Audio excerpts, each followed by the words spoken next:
அஸ்ஸலாமு அலைக்கும் வரஹ்மத்துல்லாஹி தஆலா வ பரகாத்துஹு. கண்ணியத்திற்குரிய இஸ்லாமிய பிரிவுகளே, தாய்மார்களே, வாலிபர்களே, சிறார்களே, நபிகள் நாயகம் ஸல்லல்லாஹு அலைஹி வஸல்லம் கூறினார்கள், தொழுகையின் நிலைப்பாடு என்பது 4 நிலைப்பாடு.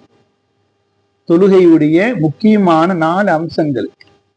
முதலாவது நிலை நிற்பது, நின்று நிக்கிறோம்ல தொழுகைக்காண்டி அது. இரண்டாவது ருக்கு செய்வது, குனிவது, ருக்கு செய்வது. மூன்றாவது சஜிதா செய்வது, தலையை பூமிக்கு மேலே வைப்பது. நாலாவது கடைசி இருப்பு இருப்பது.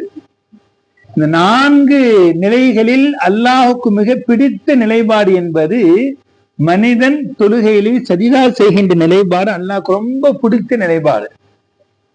நம்ம எப்படி சஜிதா செய்யறோம்? 100க்கு 40% தொழுகையாளிகள் முசல்லிகள் என்ன செய்யறாங்கன்னா, காக்கா குத்துறத போல குத்தி குத்தி எந்திரிச்சிடுறாங்க. அப்படி எந்திரிக்கவே கூடாது.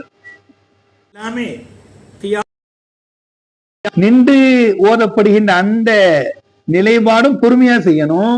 ருக்கு ரொம்ப பொறுமையா செய்யணும். சஜிதா ரொம்ப பொறுமையா செய்யணும். கடைசி இருப்பு அத்தகையாத்து சலாவாத்து இசுக்கு பொறுமையா செய்து தொழுகை முடிக்கணும். ஆனா இந்த சஜிதா விஷயத்தில் வேகமா நம்ம எந்திரிச்சிடும். இப்ப நானே இமாமா என்று தொழு வைக்கிறேன். நான் சஜிதா எழுதிருக்க முன்னாடி பின்னாடி இருக்கக்கூடிய அந்த சப்பில் இருக்கக்கூடிய முசல்லிகள், தொழுகையாளிகள், முக்குத்ததிகள் நமக்கு முன்னாடி எந்திரிச்சாங்க. அப்படி எந்திரிக்க கூடாது. அப்ப நபிகள் நாயகம் ஸல்லல்லாஹு அலைஹி வஸல்லம் சொல்கிறார்கள், சஜிதாவை பொறுமையா செய்யணும். ஒவ்வொரு சஜிதாவிலும் 3 முறை சுப்ஹான ரப்பியல் ஆலா என்கிற அந்த வார்த்தை தெளிவான முறையில பொறுமையா சொல்லிட்டு எந்திரிக்கணும். தனியா தொழுதா பொறுமையா சொல்லணும். தனியா தொழுகிற இமாமத்தோடு தொழுதா இமாம் ஓதிடுவார். இருந்தா நம்மளும் ஓதணும். ஓதனா நன்மை. ஆனா அந்த சஜிதாவுடைய நிலைப்பாடு என்பது மிக பொறுமையா கையாளப்பட வேண்டும் என்பது நபிகளார் தெளிவாக சொல்கிறார்கள். நம்ம பாத்தீங்கன்னு சொன்னா, அல்லாஹ் ரபுல் ஆலமீன் முதல் மனிதனை படைத்ததற்கு பிறகு அல்லாஹ் சஜிதாவைத்தான் அல்லாஹ் விரும்பினான். அல்லாஹ் முதல்ல சஜிதா செய்ய சொன்னான்.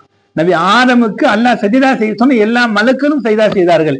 எனவேதான் நபிகள் நாயகம் ஸல்லல்லாஹு அலைஹி வஸல்லம் சொல்கிறார்கள், ஒரு மனிதன் சஜிதாவுடைய நிலைப்பாடில் அமர்ந்து கொண்டு இருந்து கொண்டு அல்லாஹ்ட்ட துவா செய்வான் என்று சொன்னால் அந்த துவாக்களை உடனடியாக அங்கீகரித்துக் கொள்வதாக நபிகள் நாயகம் ஸல்லல்லாஹு அலைஹி வஸல்லம் சொல்கிறார்கள். பொறுமையோடு நிலை நிற்குதல், பொறுமையோடு ருக்கு செய்தல், பொறுமையோடு சஜிதா செய்தல், பொறுமையோடு கடைசி இருப்பை வைத்து தொழுகை முடிக்கின்ற தௌஃபீக் வல்ல ரஹ்மான் நம் அனைவருக்கும் தருவானாக. அஸ்ஸலாமு அலைக்கும் வரஹ்மத்துல்லாஹி தஆலா வபரகாத்துஹு.